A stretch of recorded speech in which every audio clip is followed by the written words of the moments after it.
everybody, welcome to the show. Round the Nation right here, Jeff Waldorf with you. Hope you all had a fantastic weekend. We're back Monday. We've got a lot of stories to go through.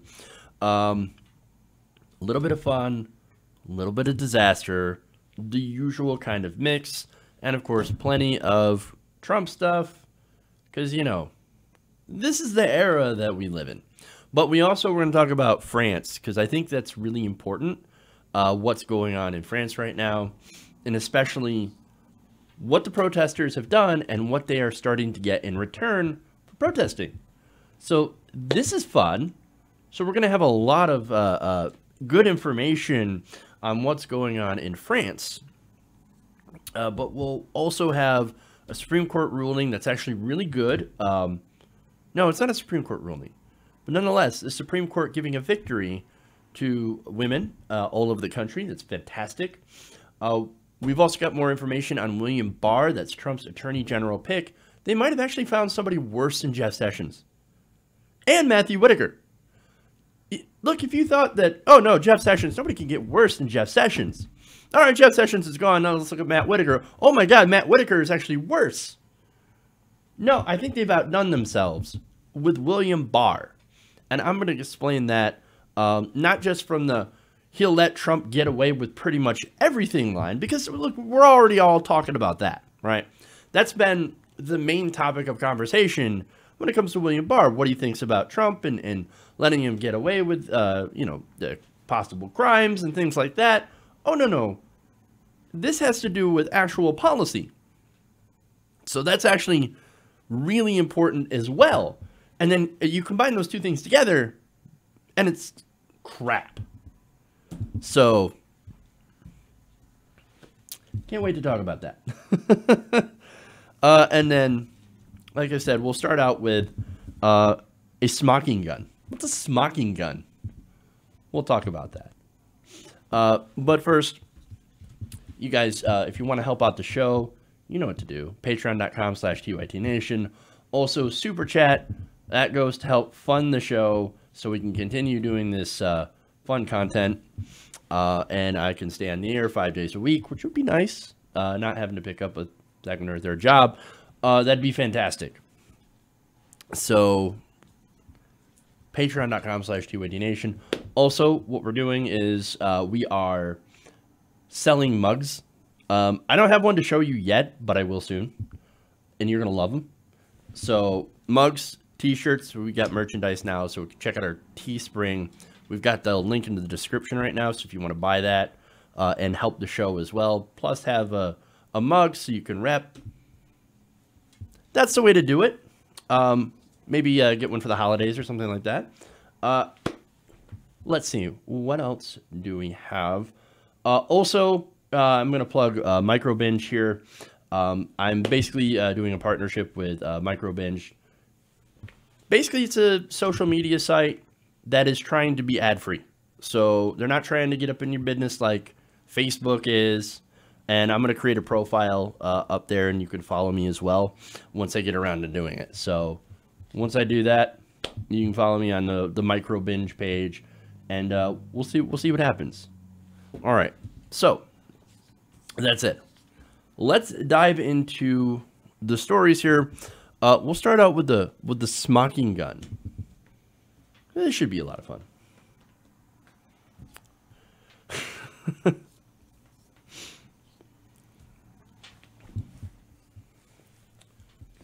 So after the disastrous weekend, especially on Friday, where Michael Cohen basically had his sentencing guidelines released by the Mueller team, which basically suggested no jail time because of his involvement, because of his help assisting the Mueller investigation.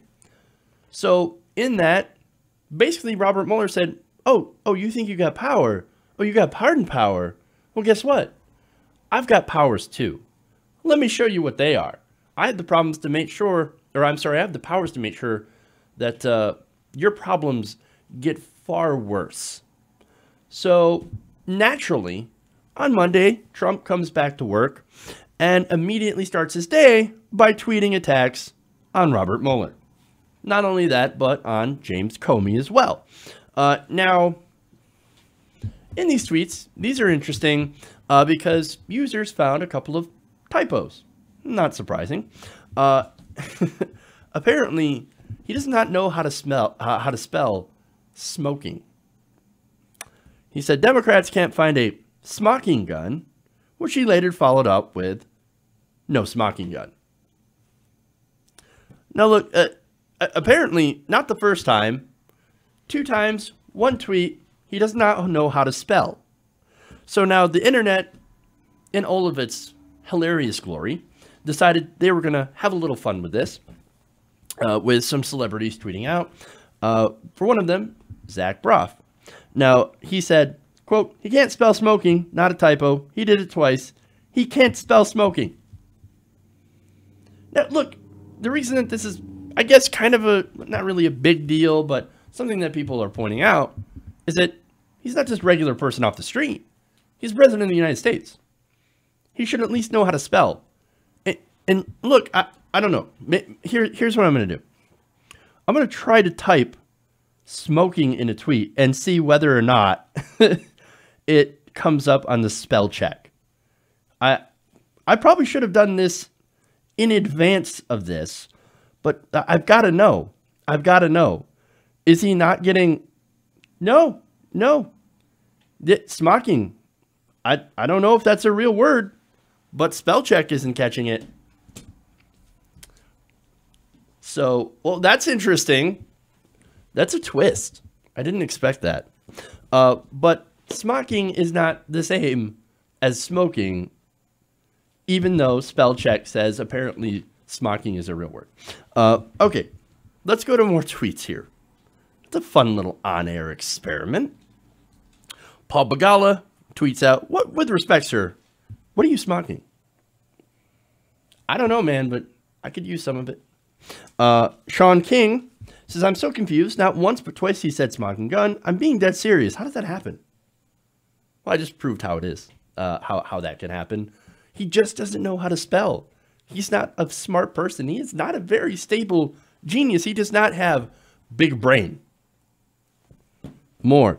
George TK says, I'm curious about the smocking gun. Is that related to the red herring? Referencing an earlier tweet in which the president doesn't know how to spell herring. Heather Hogan tweeted, and this is how I think a lot of us feel.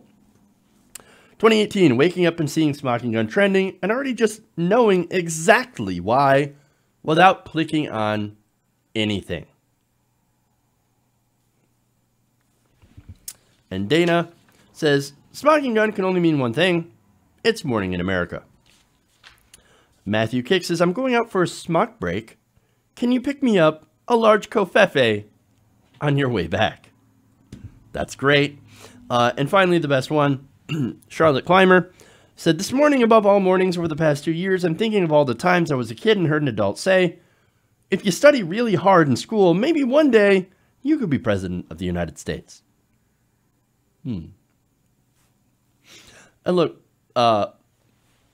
my spell check apparently on my phone, on my iPhone here, doesn't show up with a wrong spelling, but maybe some of you might have something differently, so, or something different. So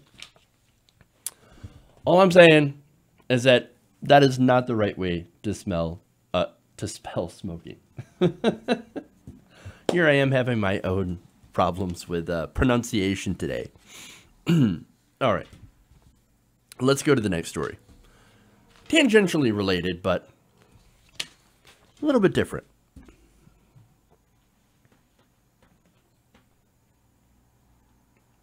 Oh, I forgot to fix that. Oh well, we'll just do it the manual way. All right. So earlier today, President Trump, in a series of tweets, stopped denying that he directed Michael Cohen to send secret payments off to Stormy Daniels and Karen McDougal for the affairs by calling the hush money payments, quote, a simple private transaction. I'm going to read the tweets here. Democrats can't find a smocking gun tying the Trump campaign to Russia after James Comey's testimony. No smocking gun, no collusion. That's because there was no collusion. So now the Dems go to a simple private transaction, wrongly call it a campaign contribution, which it was not. But even if it was, it's only a civil case like Obama's, but it was done correctly by a lawyer. And if there would not even be a fine, lawyer's ability if he made a mistake, not me. Cohen just trying to get his sentence reduced. Witch hunt. Jesus. Okay. So now earlier, of course, the internet was pretty fixated on the misspellings of the word smoking, which is great. But there's actually some substance in there, because basically in that tweet, he's admitted that after months of lying about it, that, well, hey, look, I lied about this.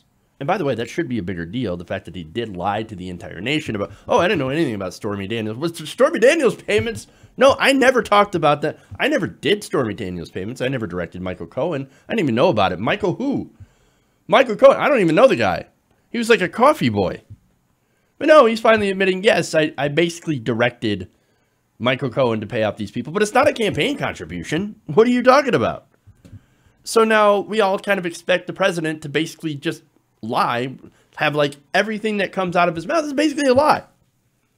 So, but, and again, this is how he operates. He denies it. Then when he's caught, he's like, oh, no big deal. What are you talking about? Witch hunt.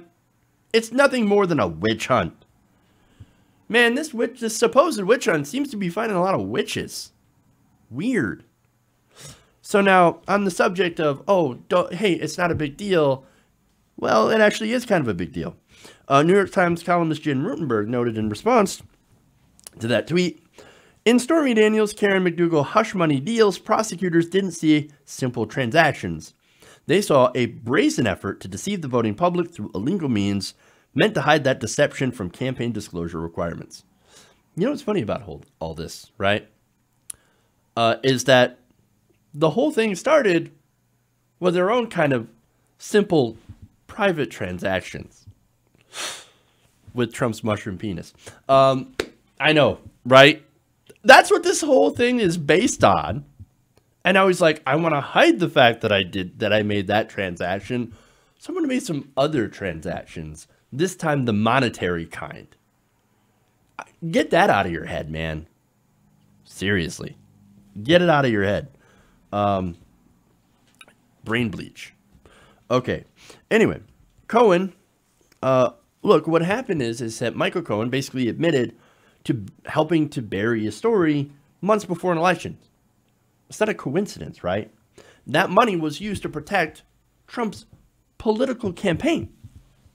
And so, look, Reuters notes that in its reporting that the president's claim under U.S. law, campaign contributions defined as things of value given to a campaign to influence an election must be disclosed, and those payments are limited to $2,700 per person. And look, that is something that Republicans have been trying very much to increase the limit. Basically, if Republicans had it their way, they would have unlimited elections. Or unlimited election spending, I should say. So, under the Republican wet dream, everything Trump did would be completely legal. But today, it is not. And so Cohen's payments, they benefited Trump, and the Trump organization paid him back. And he did so through a shell company, so there you go. Now, according to a Times article by experts Barry Burke, Noah Bookbinder, and Norman Eisen, those payments are damaging because they were fraudulently disguised as legal fees. And according to the sentencing memo, were approved by senior executives at the organization. And nobody at the Trump organization does anything without Donald's approval. So, what is that old statement from Scaramucci? Oh, the fish what? Oh, it rots from the head down. Yeah, that's what happens. So now, based on what we know now, there is a pretty good likelihood that the Trump organization, the Trump campaign, now faces legal problems, faces charges. Not Trump himself, because as he's in office, very unlikely that the DOJ, the Department of Justice, is actually going to pursue charges against Trump himself. But his company, is in legal peril, and his campaign is in legal peril. Not good. Now, Trump himself could be named as an unindicted co-conspirator to all this, and guess who was also once named as that? Richard Nixon before he resigned. I'm not saying Trump is going to resign. I think he's got too big of an ego to do that. But then again, if they're depending on the results of the Mueller investigation, and we don't know what's going to happen in regards to that, as a result of that, but if it's serious enough, that could be enough to get the president to resign. If it saves his ass, and more importantly, saves his businesses. And that's what's the most important to him now. And now finally, more experts here. They said, contrary to the president's claim that all of this totally clears him, in the tweet, the trio of legal experts wrote, the danger to Mr. Trump, his business, and the campaign has compounded significantly. What are they saying? Tick-tock. Tick-tock. All right. We'll come back. We got some Supreme Court news, as well as the French protests. You're not going to want to miss that. Important stuff. And William Barr. So stay right here. We'll come back. We got more stories around the nation. We'll be right back.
Welcome back to the show.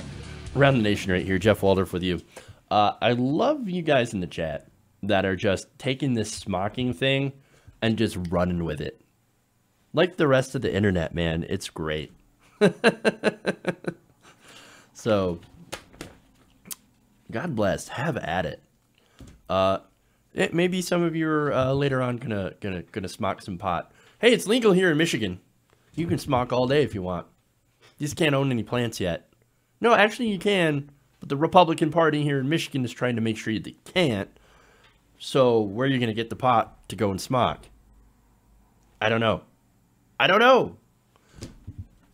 See, they're trying to do this tricky stuff.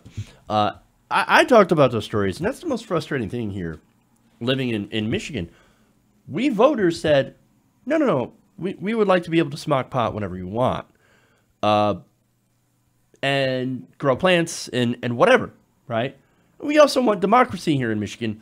Republicans don't agree with that. They don't think you should be able to do that at all. Both have democracy and marijuana. So there you go. Very, very frustrating to see those power grabs, especially after an election. Just makes you want to smoke them. Anyway. All right. So let's probably dive more into some of the stories here. And who knows, maybe if we end a little early today, we might take some questions from the audience. So if you guys like that, we'll do that, kind of fill up the time, because I don't know if I'm going to have enough stuff that's prepared to be able to do that. And there's plenty of stories, but anyway, let's get into it. All right.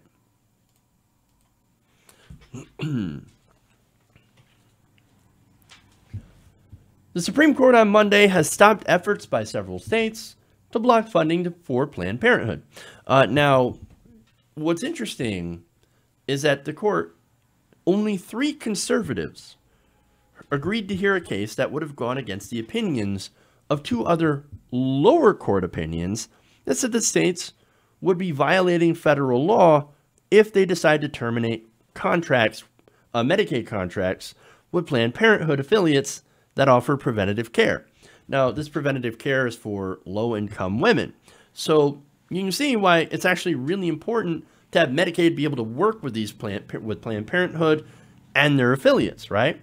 Now, the justices that voted to hear this were unsurprisingly Clarence Thomas, Samuel Alito, and Neil Gorsuch. Because, of course, no women. Yeah. So there were, it was all dudes, of course. I was like, yeah, I want to hear that. Yes, we want to make sure to hear this case so that we can strike it down. We can strike down Medicaid funding so that those poor women who are low income, well, they don't get to have health care. They don't get to go to Planned Parenthood. Now, Chief Justice John Roberts and Brett Kavanaugh, interestingly enough, sided with the court's liberals in not taking up the case. Now, this is interesting. It's not saying that by not taking up the case, they're not saying that, oh, no, we agree with the lower court ruling, which on its face would seem like that is exactly what happened. However, there might be a different reason, at least when it comes to Kavanaugh. Now, Roberts, I guess, might be a little bit of a swing vote on this one, but Kavanaugh certainly. I do not think he is in favor of Medicaid funding for low-income women. In fact, according to Steve Lodek, CNN Supreme Court analyst and professor at the University of Texas School of Law, he said, quote, Roberts and Kavanaugh would likely have serious objections to this.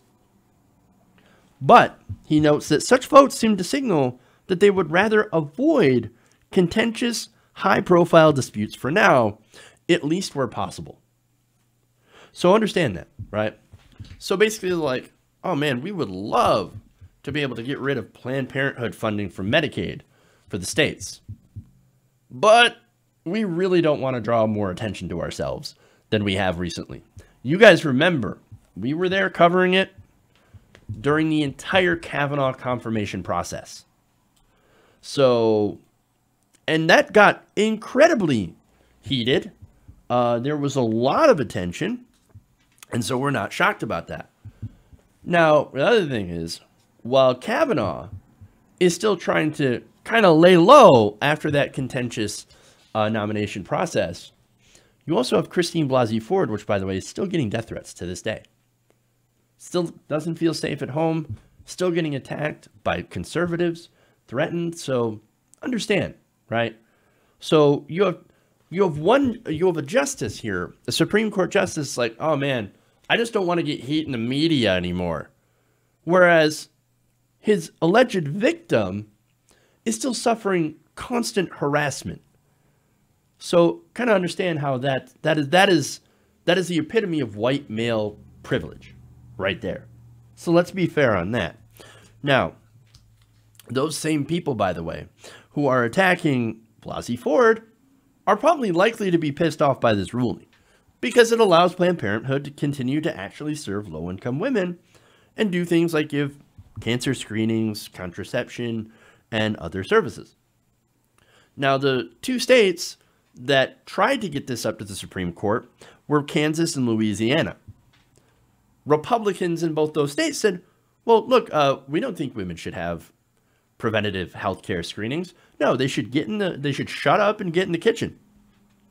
They don't need health care. What are you talking about? Oh, but Jeff, you don't understand. We're not against it because of that. Oh no, we're not anti-women. The Republican Party loves women. We're so pro-life. And what Planned Parenthood does is they do abortion. Well, yes, they do abortions, right? That is about 3% of what they do. The rest is preventative screenings, things like that, stuff that's women's health care that us dudes do not know about. And besides, no public money goes to abortion thanks to the Hyde Amendment. So guess what? Conservatives, you've already won. No public money goes into abortion services at all. Now, here's the thing. I don't think that should be the case. I would actually be okay with public money going to abortion services because I believe that poor women should be able to get an abortion if they need to, right? If they choose to do so. For one, let's be honest, money-wise, it actually saves more public money than it costs. A lot of these low-income women who would be denied an abortion or who are denied an abortion under the Hyde Amendment, well, do you think they're going to be able to take care of a child on their own without government assistance? Let's be clear about that. But more importantly than just the fiscal concerns is that it's none of my goddamn business what a woman does with her body, even if it's my tax money. Now, those of you like, well, I want to decide where my tax money goes. Well, you know what? I do too. And guess what? I don't want my tax money going to bombing brown people overseas. I don't want my tax money to go to a $600 toilet seat in the White House. I don't want my tax money going to subsidies for private jet owners.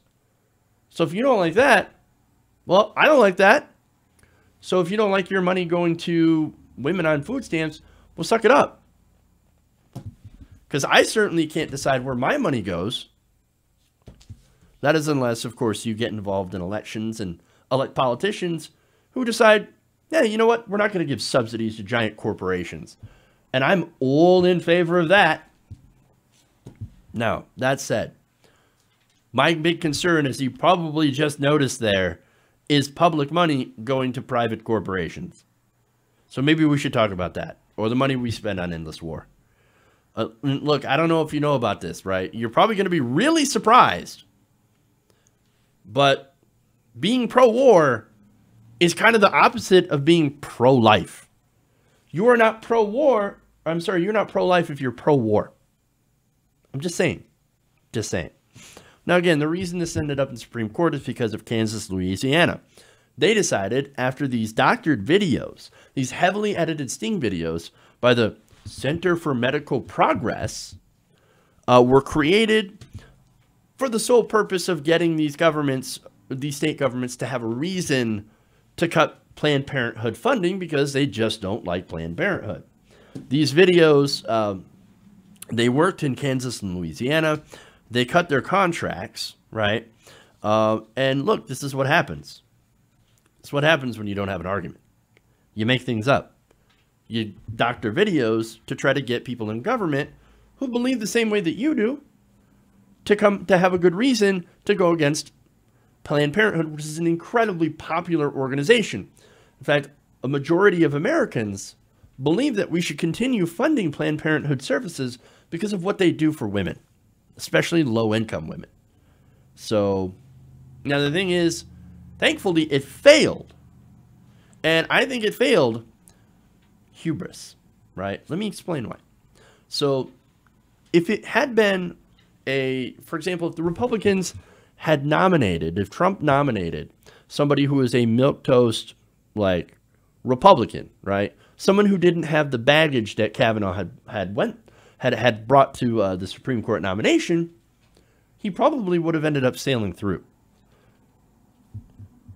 There is a very good chance there would not have been such an outcry. But Republicans are like, no, you're going to take it. We're going to ram this nominee through, and you're going to like it.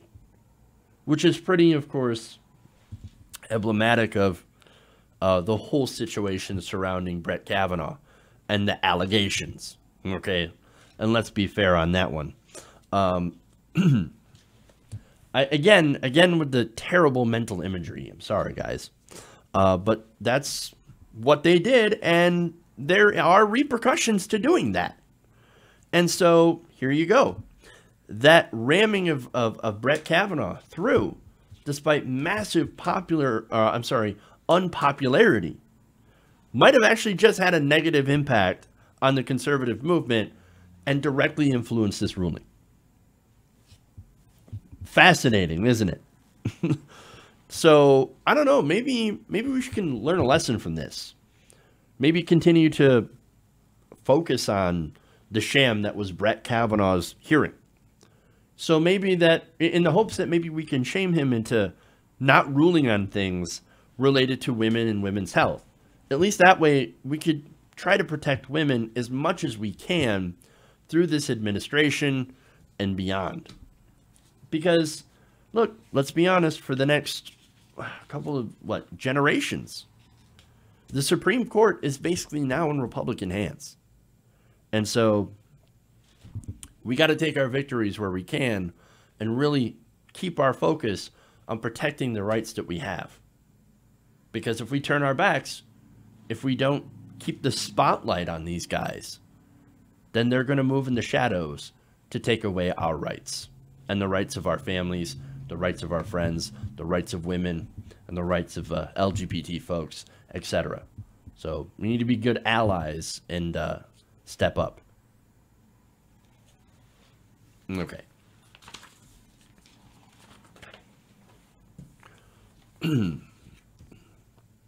Let's move on. Let's go to France.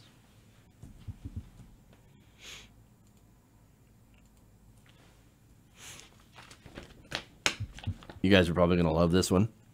All right.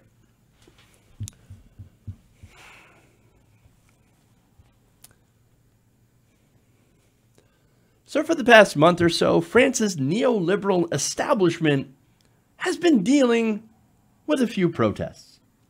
Now, the Yellow Vest protests, the demonstrations have begun in the face, of course, President Emmanuel Macron's neoliberal policies.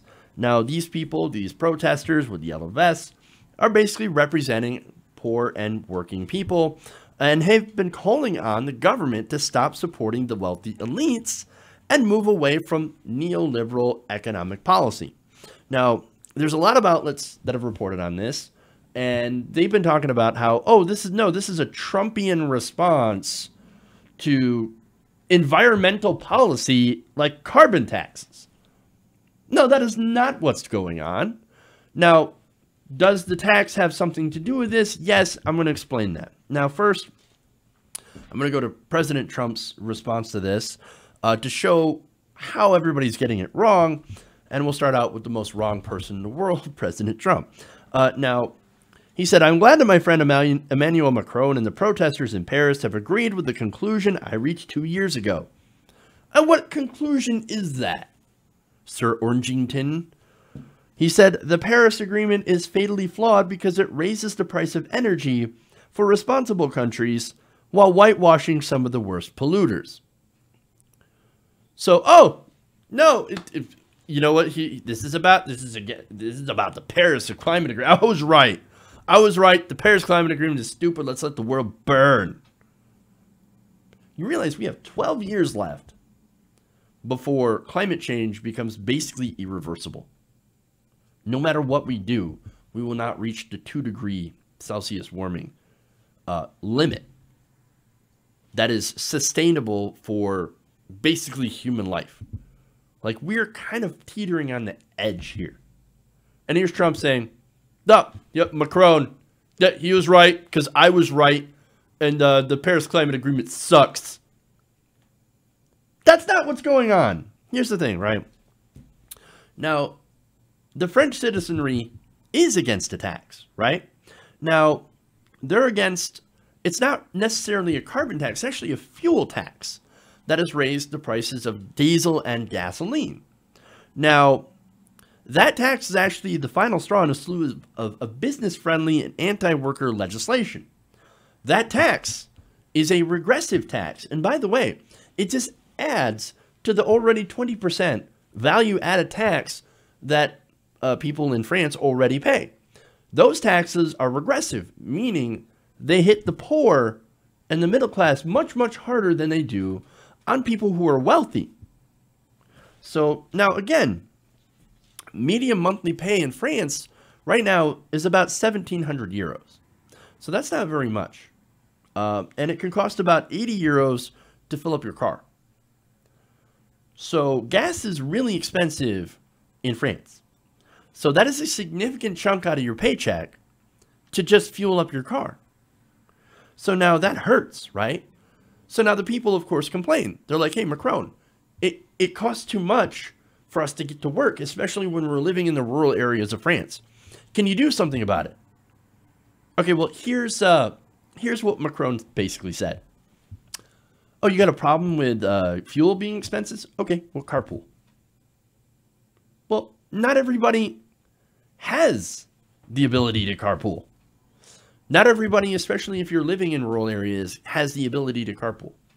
So that's not a good, valid solution, especially when the real problem seems to be that people in France aren't making enough money to get by. And they're being, of course, taxed with these regressive taxes. Now, look, a lot of people look at progressives and they're like, well, what's the problem? You love taxes. No, we don't love taxes. What we do is that we understand that taxes help fund things that people want. And look, let's be honest, France has a generous social safety net. So there is a level of taxation there that is acceptable because you get a return for it. For example, if you pay higher taxes, but that goes to your medical care and that goes to education, well, then that's good because in a way it comes back to you and it makes society stronger. But when it's a regressive tax that gets no benefit back to you, it's just, oh, this tax has no benefit to me because, or to society, because this is making things more expensive. Now, look, you could argue, but yeah, but they're trying to change attitudes to get people to drive less and to do that. I understand the idea behind that, but at the same time, I think it's not a good strategy because what you're doing is that you're punishing people for, on the lower end of the economic spectrum for doing things that they normally have to do anyway. People have to commute to work. People have to drive their cars. They have to get, they get together for family get-togethers and things like that. And you're going to need fuel costs, right? You're going to, and if you're paying higher for fuel costs, that actually has a negative impact on you. And also has a negative impact, I think, on the economy. What we need to do is to make sure the poor and middle class actually have more money. And that gives me to another of Macron's changes. He gave a 3.2 billion euro tax cut for the rich. That is $3.6 billion in US money. So increase taxes on poor and working people, decrease taxes on the rich. That's what Macron's been doing. Classic neoliberal, pro-corporate friendly policy. So now he also went after labor rights, as well as things like pensions. So yeah, that's going to cause a lot of people to be incredibly pissed. Okay? So Macron is deeply out of touch with working people in France. So now here in America, it's interesting to have this discussion because, again, I can view this from a lens through the U.S. lens, right? So here in America, we give tax cuts out like candy to corporations. Trillions of dollars. This is $3.6 billion in tax cuts to the rich. And the whole country is basically on fire. Whereas in America, we're like, well, of course we give all our money to corporations. That's how we've always done things. What are you guys talking about? Because if you give tax cuts to corporations, it'll trickle down and we'll have jobs. Most of our country, unfortunately, not most of it, I should say, polls don't reflect that. But the political establishment that is in power in Washington has overwhelmingly agreed, oh yeah, we got to cut corporate taxes so they can create jobs and they can invest in communities. When has that ever happened? It's never happened, and it's the biggest lie in neoliberal economics. Oh, if we just are more friendly to corporations, they will bow down and bestow us. They will come down and bestow us with jobs like Jesus coming down, or whatever that painting is where God comes down and touches Michelangelo's finger instead of Michelangelo's jobs. I don't know. It's about as insane. So now here in America, just to give you a juxtaposition here, French people, as you can see right now, when you give tax cuts to the rich and raise working people's taxes without any sort of benefit to society or personal payoff, or any sort of policy that goes to help more jobs, etc. French people, they're like, oh yeah, you know what? We're not going to roll over. We're going to fucking riot. They built guillotines. Now, people in America, we get all aghast and pissed off when somebody talks mean to somebody in a restaurant. Look, you remember the complete media freakout when people yelled at Mitch McConnell and threw away his dinner. Oh my God, how dare you? Stability. We need stability in politics. France says, yeah, you know what we're going to do? For example, we will set your car on fire, dance in the flames for a raise. And you know what? The interesting part about that is that what France is doing is actually working. Earlier today, there were reports where Macron is now promising to speed up tax relief for struggling workers and to get rid of a tax hike for retirees. So that tax hike on pensions, gone. He is also pledging to raise the minimum wage and to abolish taxes on overtime pay starting January 1st. All of those measures are measures that have been demanded by the Yellow Vest protesters. They said, this is what we want, and we will literally overturn this fucking country. Your apple cart, flip it over, set it on fire, and throw it at you. And it worked. It turns out protest actually works. Now, the reason that this probably doesn't get a lot of play in America, that we don't talk about it like this, is that the media and politicians really don't want us to see that this actually is something that works. They're scared. They're scared because they know neoliberalism is failing all over the world, especially here in America. And that if people got out and protested in large enough numbers and they realized who the real enemy is, and that is business-friendly neoliberal corporatism, and got out in the street and protest that, we would be an unstoppable force. And they are afraid of that. So they want us to keep fighting each other instead of looking to who's really picking our pockets. And that is the rich, and that's the elite. France shows us kind of how it's done. So, all right. I'm going to take a break. We'll come back. We got William Barr So stay tuned for that. Super chats, I will read them as well after the break. So stay right here, buckle up. We'll be right back.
Hey everybody, welcome back to the show. Around the Nation right here. Jeff Waldorf here with you.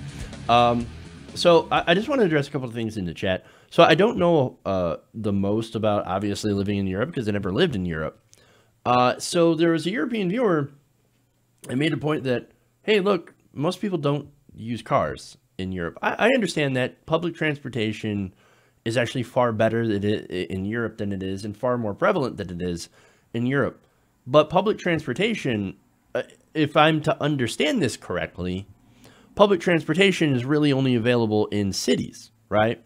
So again, if you're talking about people in rural areas, would they not have the same opportunities for people who are, for public transportation as people who are in the cities have? So that's what I'm trying to understand, right? And so that's what I'm saying, that I think that that's only a small part of it. The rest of it is the elites are taking all our money. They're living like kings, and we're getting shit on by the establishment. And so maybe we need to do something about that. And what we're going to do is we're going to revolt. So hopefully you kind of understand where I'm coming from and I'm getting this correctly. Okay. Anyway. So now, one super chat here I have is from Super FKV, and basically says, hey, the POTUS is sick. Well, We kind of knew that already. But thank you for the super chat. That helps to go continue the show. All right, guys. Well, let's dive into the last story here. Although I would love to dive into the Star Trek The Next Generation chat that's going on here in my chat room, which is great. Best YouTube chat on YouTube. So I loved it. Let me just say, best of both worlds, 1 and 2, Yesterday's Enterprise, and Inner Light. Best 3 TNG episodes. Fight me. Okay. Anyway, it's the best 3 that I can think of. I don't know why, but I fucking loved Yesterday's Enterprise. It was so good. The other side. The other thing. But anyway. Yeah, Mark. Sorry, I should have been a little bit more clear on changing the time. We're on from 5 to 6 p.m. Eastern now, every day. And thank you, Vincent. I appreciate that. All right, now let's move in. People should push for better public transportation. I agree with that. That would be great. I don't disagree with that. Again, I'm coming at it from a U.S. car-centric perspective, where you were expected to have a car. So that's my perspective, and I think it's just we come at it from different angles and different perspectives. Incident at Fort. Are you kidding me? Okay. Anyway, yes, DS9, Edward, agreed with that too. You guys know that on Halloween, that's what I dressed up as. So, okay. Anyway. All right, let's actually get into the last story. Okay.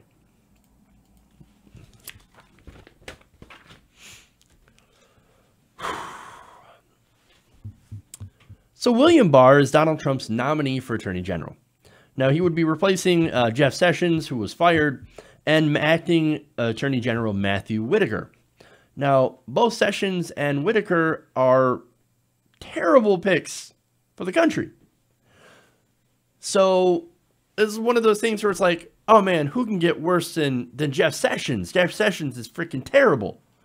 And then later on, we're like, oh, please stay Jeff Sessions, because he recused himself from the Russia investigation. Then came Matthew Whitaker.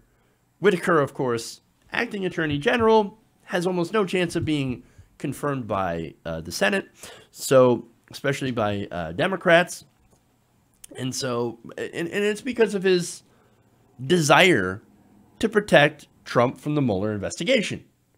So he's like, oh, Matthew Whitaker. Who could be worse than Matthew Whitaker?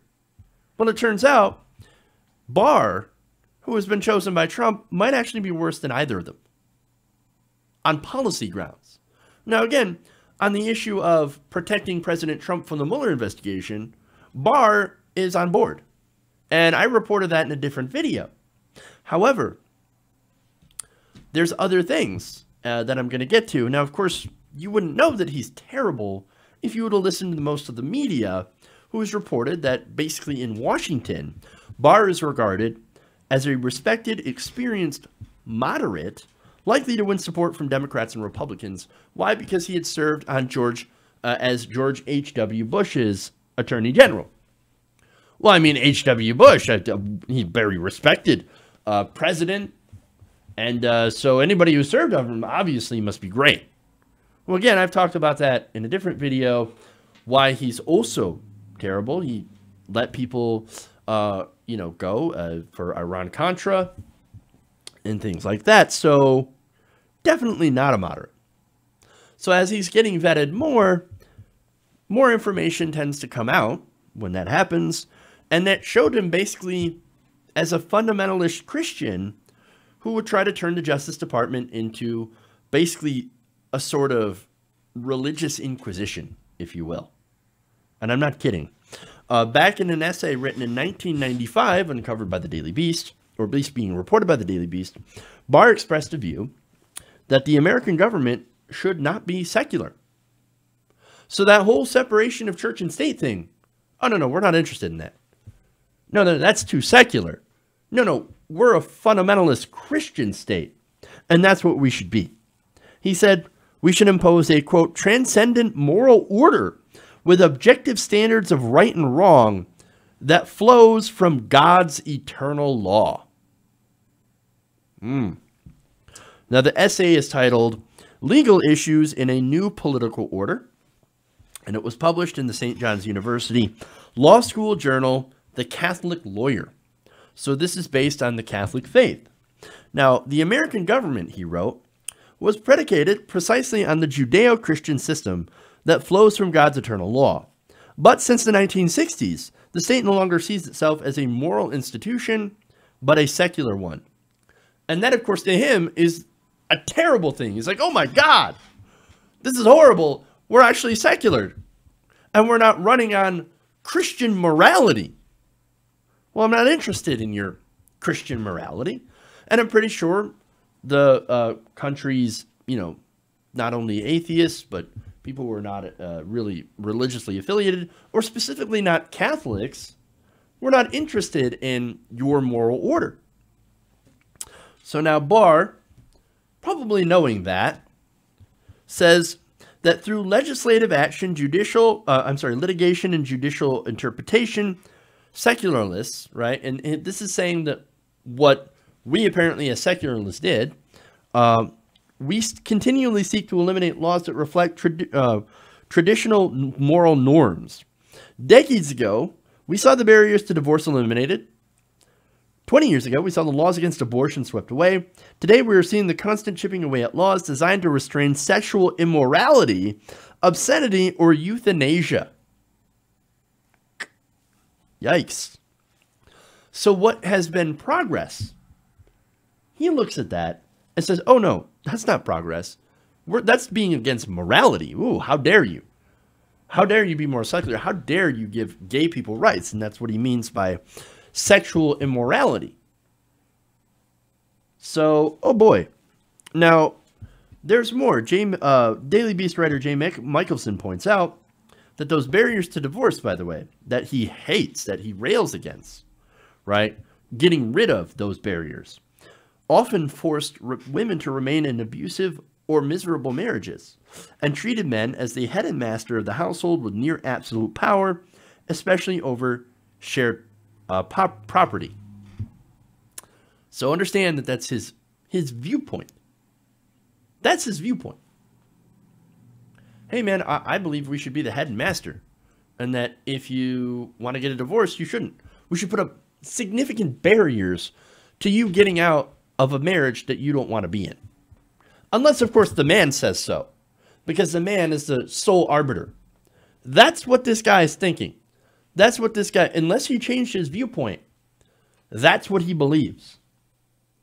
More. The laws designed to restrain sexual immorality had criminalized gay sex, condemning millions of lesbian and gay people to lives of misery, isolation, and vulnerability, to criminal prosecution and violence. And Barr, being in charge of the Justice Department, would be worse for women and the LGBT community. In another specific example, Barr wrote that laws are proposed that treat a cohabitating couple as one would a married couple. Well, he's not in favor of that too. He said landlords cannot make the distinction and must rent to the former just as they were to the latter. So he's like, oh, housing discrimination. No, I want more housing discrimination against unmarried couples. Not only that, but unmarried couples, whether you're gay, you're straight, it doesn't matter. I want to be able to discriminate against people who are cohabitating. That is extreme. He also wrote that since the mid-1960s, there has been, quote, a steady and mounting assault on traditional values. As a result of that assault, quote, we have lived through 30 years of permissiveness, the sexual revolution, and the drug culture. We have had unprecedented violence. We have had soaring juvenile crime, widespread drug addiction, and skyrocketing venereal disease. Wow. He does realize that crime even in the 1990s, it was on a downward trend. We're actually the most peaceful levels we've ever been. Violence, down. As far as the drug problems, let's be honest. A lot of the drug problems that we're having in the opioid crisis, for example, has everything to do with corporate greed, as well as the war on drugs. So, look, man, he's wrong. But more importantly, he's presenting a very simplistic view of the world. Basically, secular liberals bad, conservatives good. And also by extension, religious liberals also bad. Because what he's looking at is a specific piece of doctrine that he is following, right? Now, he also believes that conservatives are just inherently more moral. Now, I would argue that being pro-war, anti-immigrant, pro-wealth, evangelical, believing in that doctrine that has formed the backbone of the right evangelical movement is immoral itself. Because, again, pro-war, anti-immigrant, anti-poor people. I mean, look, it all kind of is fairly obvious. But see, what he sets up by doing that is an us versus them mentality. Those who are the true arbiters of the faith, well, you're on my side, and everyone else is the enemy. But that's not true. Look, a lot of people with very big religious beliefs don't just fall on the camp of, I want to spread my, I want to make sure to impress my religious beliefs on you. That's not how a lot of them operate. Some do. And these are the people that are in the fringes that are attempting to grab power. That's who William Barr is, right? So now, let me give you a part of his essay that is pretty dangerous, right? Now he says, and this is basically outlining the plan in order to take that power. He says, the real message is that we're going to have to do more than just joust around the margins. We must re-enter the fray in an effective way. Take the battlefield and enter the struggle. So how does he want to do that? Again, setting up this battle versus good and bad, which is so simplistic. It's really, it's for simple people, right? For people who are not smart, who don't understand nuance. So, oh, them bad, us good. But then again, there are people that glom onto that sort of mentality because it helps them to make sense in the world. So like, oh no, I have to support my team. I have to pick my team. My team just happens to be trying to steamroll over your rights just because you're different. So, and unfortunately, we have to fight against that team. Now, he wants to do this, all this stuff, by subsidizing religious education, Catholic specifically. So he wants to take public money and put it into Catholic education. So he's going to couch that in language of, oh no, it's parents' choice. Parents' choice to go and put people into Catholic schools. Now look, if you want to do it with your own money, that's fine. You want to pay for religious education out of your own pocket, that's perfectly fine. The problem is that when you take public money out of the public school system and you put it into religious education, that is, of course, unfortunately, state sponsor of religion, which is spelled out in the First Amendment as a no-no. You can't do that. You can't say, oh no, we as the government are going to favor one religion over the other by allowing money, public money, to go to this specific religion. Now, if they did it for all religions, well, then it wouldn't run afoul of the Constitution. That means public money would have to fund Jewish schools. Or even more extreme, I know this can make your head explode, but Muslim schools that are teaching the Quran. Now just imagine, I'm seeing right now, conservative heads all over the internet just exploded. Oh my God, we're going to fund Islam? What do you do? No! Well, look, if you fund one, you got to fund them all. Or else it is unconstitutional.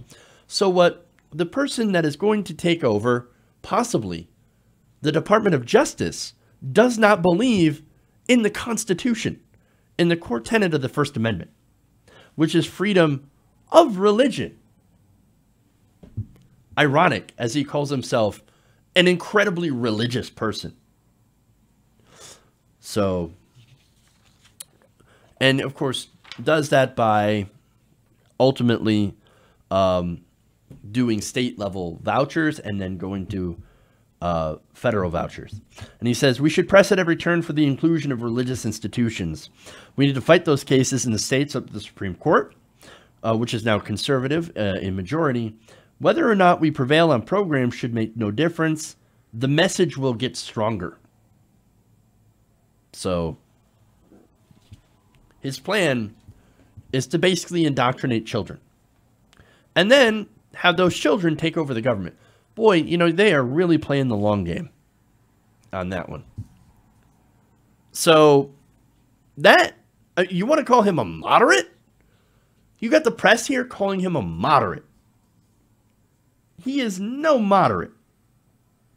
In fact, as Michelson writes, in his world, the Christian nation has been corrupted by decades of post-1960s relativism and secularism. And says that unless he's revised his position in recent years, Barr's appointment would be a disaster for the civil rights of women, LGBTs, non-religious people, and others. Anyone who is not a white, straight white Christian, male. Because to Barr, the government was never meant to be secular, despite the First Amendment basically pointing out that there should be a wall of separation. I know that's not particularly in the Constitution, but what it says is that we shouldn't establish a religion, which makes the argument of we should separate, build a wall of separation between church and state, that much more relevant and true. So he says, so it was meant to enforce the Judeo-Christian morality. Why should we live under someone else's morality? That's the question at hand. And unfortunately, if Bill Barr gets confirmed to the Supreme Court while still holding these incredibly dangerous views, he might get an opportunity to enact that agenda as the nation's top law enforcement officer. So call your congresspeople. Make sure that William Barr does not get confirmed by the Senate. If he does, it's gonna be a bad time, especially if you're in one of those groups. All right, that's it. I know we're running over time here, but thank you for joining me. If you haven't already, please give us a like and a share. We'll be back tomorrow with another show, so tune in then. 5 p.m. Eastern right here, TYT Nation. All right, guys, thanks a lot. Thanks for the super chats. Thanks for the support. Love you guys, and remember, change begins with you. Good night, Nation. We'll see you guys tomorrow.